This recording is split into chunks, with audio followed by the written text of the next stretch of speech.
Hello, boxing fans. I'm Smitty. Welcome to InThisCornerTV.com. You know, for so many years, the glamour division of boxing, the big guys, the heavyweights.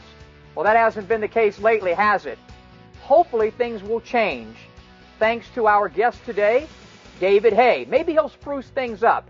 Haye captured the WBA heavyweight title from Nikolay Valuev in November. We had the opportunity to sit down and talk not only about that fight, but his plans to clean up the heavyweight division. We're at Mandalay Bay with newly crowned WBA heavyweight champion, the Haymaker, David Haye. David, welcome. Good to be here. Thanks a lot. You know, 2 years ago, right around the time of the Macronelli fight, I made a prediction that you would win the heavyweight championship. I thought you had the athleticism to get it done. It's the right time with the heavyweight division. Were you as confident as I was that you'd get it? Yeah, I said from day one, I said from the outset that I'll become the heavyweight champion of the world. I tried to follow a similar pattern as the great Evander Holyfield did. You know, he was the unified cruiserweight champion.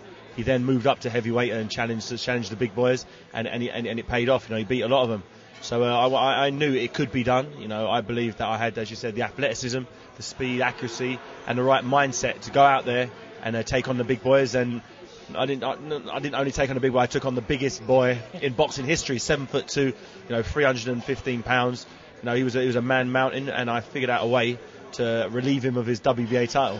That was, you had to fight against Valuev, a very strategic fight because he's so damn tall. Tell us about that fight. I knew it would be very difficult to exchange with him. I watched fights when people tried to hold their feet with him and work with him, and they came off second best pretty much every time. So I had to find a way to land my shots and avoid getting hit by his. It's a plain and simple strategy, hit without getting hit, but it's a lot easier said than done. But I had to do a lot of hard training, a lot of drills in the gym on the pad work with the sparring partners to make sure that when I got in the ring, it wasn't a surprise. I didn't have to do anything new. I go in there and I just went through the set routines and patterns I did in the gym, and it worked a treat. It really did. You know, 2 of the 3 judges had me winning 8 of the 12 rounds, and to get judges to vote for you in such a big number in Germany is very difficult. You also had to do it with a bad hand. Yeah, I broke my hand in the second round over a big right hand. I slipped his jab, and with a shot that would ordinarily render an opponent unconscious. In this case, it broke my hand. He was a very, very tough individual, very strong, probably the best chin I've ever hit, and I've hit a lot of chins in my time. You know, but in the last round, you know, I touched him up a little bit with a left hook, and his legs went to jelly. You know, it was the biggest shot of the fight. And after the fight, you know, when the final bell rang, he dropped his head as he knew he'd been bettered. He dropped his head and walked and sunk back to his corner. I raised my hand in victory as I knew I was the new champion. You know, I've been around a lot of great fighters. I was lucky enough to be at the 5th Street Gym with Muhammad Ali when I was a little boy. And one of the things I'll say about you, good news and maybe better news, if you follow the advice, you're already a really good fighter. But I can see where you can really improve a lot. Yeah, every fight you'll see me and you'll see something new, something different. I don't have a one particular style. I adapt my style to who I'm fighting. When I fought Jean-Marc Mormec, he was 5'10". You know, I had to get underneath his shots. You know, I had to do things completely different that I had to do against the 7'2" Nikolay Valuev. So yeah, you're right. I feel I can learn, and now I've got this fight out of the way, I've definitely learned things in this fight that I can use in future fights, particularly against the Klitschko brothers, as they're very tall. They're 6'8", 6'7". So you know, I'm going to adopt certain things I did in those fights in the Klitschko fight. So you're right. I'm learning, and I'm 29. I feel I'm a young 29. I haven't had too many miles on the clock. I've knocked out, you know, 21 of my 22. You take good care of yourself. I live clean, and I think that's a big thing for me. You know, one thing that's a big thing for us. It used to be so go the heavyweights in this country. You know, so goes boxing. It's been a lot of a change. The last great one we had, it really was from your neck of the woods, my buddy Lennox Lewis. How important for you is it to be a crossover star here in America? Oh, it's massive. You know, Lennox Lewis managed to pull it off. You know, he came over here, he fought the best. He fought, you know, Evander Holyfield in Madison Square Garden. He fought Mike Tyson. You know, he came over here. He beat good, solid Americans, guys who the Americans were behind. But he went over there and whooped them. You know, He lost a couple of fights, but then he got revenge in those fights against Oliver McCall and Hasim Rahman. So he's definitely someone who, for me, has left a legacy in the heavyweight division. Have you heard from him since you Yeah, won? I talked to him a couple of days ago. I'm actually going to go over to Jamaica to see him. He's based out there. I'm going to be in Barbados, so I'm going to pop over and see him and his family. And he's a good friend of mine, and he's a big role model, and he sort of inspires me. What do you bring to the table different in the heavyweight division? What can the fans look forward to? I've seen you fight a lot.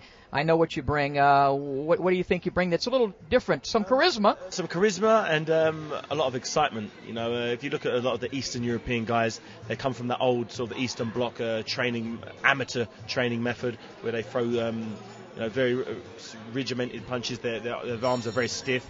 There's not too much fluidity in what they do. There's not much style and finesse. It's just pretty much amateur boxing at a higher level. But when you see me, you see a lot of head movement, a lot of foot movement. You see a bit of hot dogging. You see a bit of everything. You see, a complete performance. And I think by applying that to these big guys, it only exaggerates what I do, and it makes for a great spectacle. What can we expect next? What's your timetable? I've heard you say, I know you'd like to try to unify this thing. It's going to be difficult because you got the Klitschko's in your way, and making those fights sometimes can be more difficult than winning a fight. Yeah, definitely. I've tried to deal with the Klitschko's in the past, and you're right, it's pretty difficult. Everybody wants everyone wants the lion's share. Everyone wants to try to take as much as possible and give back as little as possible. So now that I'm coming to the table with the WBA Heavyweight Championship of the world, we'll be hopefully we have to see some sort of middle ground, and we'll be able to get it on. But first off, for me is John Ruiz. The Puerto Rican American. I feel that who lives here in Vegas, a buddy of mine. He's a very underrated fighter. I think that he'll be up for the fight. He's used to fighting these big guys. He's used to fighting Valuev. He's used to fighting some of the bigger heavyweights out there. So he might not see me as much as a threat.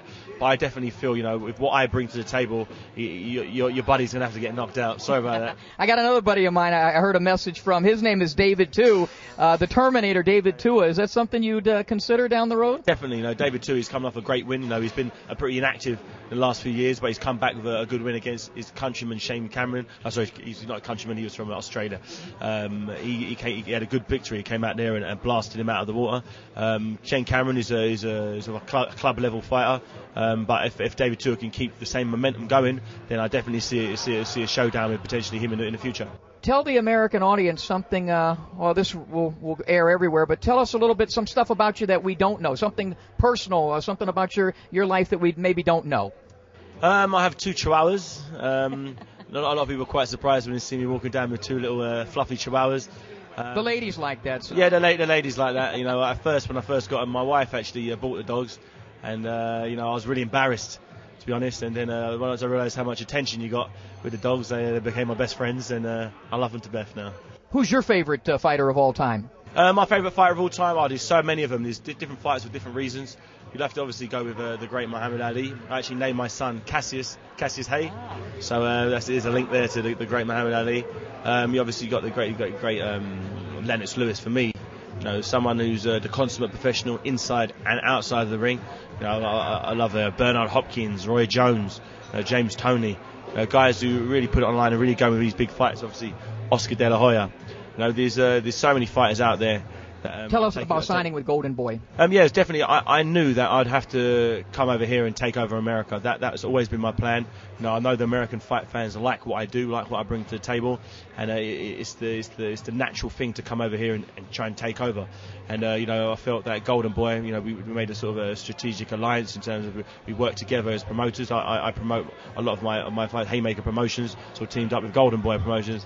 And we feel that we can take it to the next level. We're looking at having a big fight over here next year, at the end of next year, potentially, in our fingers crossed with one of the Klitschko brothers, and we'll feel, I felt that what they brought to the table in terms of experience and knowledge, it was a perfect companion for me. Well, you've made my pound for pound list about a year ago, so now you have a date when you come back here. You get to do an entire show with me. I've been inside the ring with Mike Tyson, Evander Holyfield, yesterday Sugar Shane Mosley, Bernard Hopkins, so many great fighters. So prepare yourself. Ruiz may be difficult, but getting inside the ring with me will be a chore for the Haymaker. We look forward to sitting down. I relish the challenge. Hey, David, congratulations on winning the championship. Really do look forward to sitting down with you at length, and I think certainly this young man is going to bring a lot of excitement to boxing.